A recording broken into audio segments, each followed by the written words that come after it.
reported to you yesterday about the apparent complete reversal from President Trump in his approach to the Russia-Ukraine war.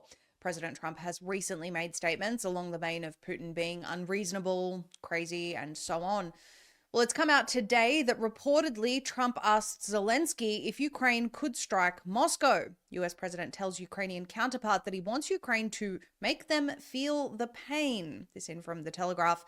Reporting on a Financial Times piece, Donald Trump asked Volodymyr Zelensky if Ukraine was capable of striking Moscow in encouragement of more long-range strikes inside Russia.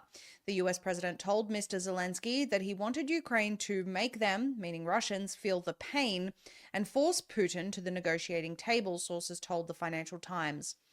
Volodymyr, can you hit Moscow?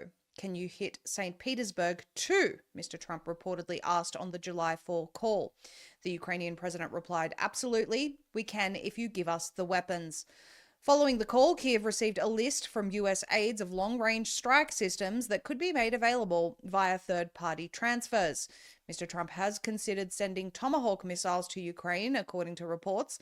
The strike cruise missiles are capable of hitting targets 1,600 kilometers away, which would allow Ukraine to strike Moscow. The article continues that his proposal to arm Ukraine was unveiled on Monday, which we told you about yesterday, when he announced plans to supply billions of dollars of weapons to Ukraine by selling them to members of NATO, including the UK, France, and Germany, who would then transfer them to Kyiv. We also told you yesterday about how the UK said we're going to go to war with Russia, and even if they stop what they're doing in Ukraine, we're still going to war with Russia. That's what the UK is saying, or a former army general head, I should say. Mr. Trump threatened to punish Russia's main trading partners, countries such as China and India, with 100% tariffs if Putin did not sign a peace deal within 50 days. Well, on Tuesday, Reuters reported that Putin intended to keep fighting in Ukraine until the West engaged on his terms for peace. Three sources close to the Kremlin said Putin believes Russia's economy and its military are strong enough to weather any additional Western measures. Putin thinks no one has seriously engaged with him on the details of peace in Ukraine, including the Americans, so he will continue until he gets what he wants, one of the sources told Reuters, on condition of anonymity due to the sensitivity of the situation. Despite several telephone calls between Mr. Trump and Putin and visits to Russia by Steve Witkoff, the US Special Envoy, the Russian leader believes there have not been detailed discussions of the basis for a peace plan, the source said. Putin values the relationship with Trump and had good discussions with Witkoff, but the interests of Russia come above all else, the source added.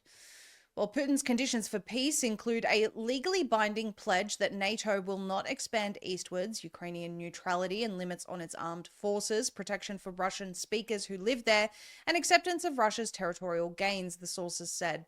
Mr. Zelensky has said Ukraine will never recognize Russia's sovereignty over its conquered regions and that Kyiv retains the sovereign right to decide whether it wants to join NATO. In a phone call with the BBC on Tuesday, Mr. Trump said that he was disappointed but not done with Putin. He said, I thought we had a deal done 4 times and then you go home and you see he just attacked a nursing home or something in Kyiv.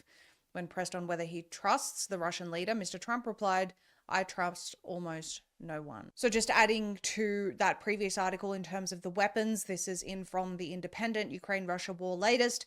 Trump asks Zelensky about striking Moscow and considers sending Tomahawk missiles. This is the piece from Reuters, exclusive. Putin, unfazed by Trump, will fight on and could take more of Ukraine.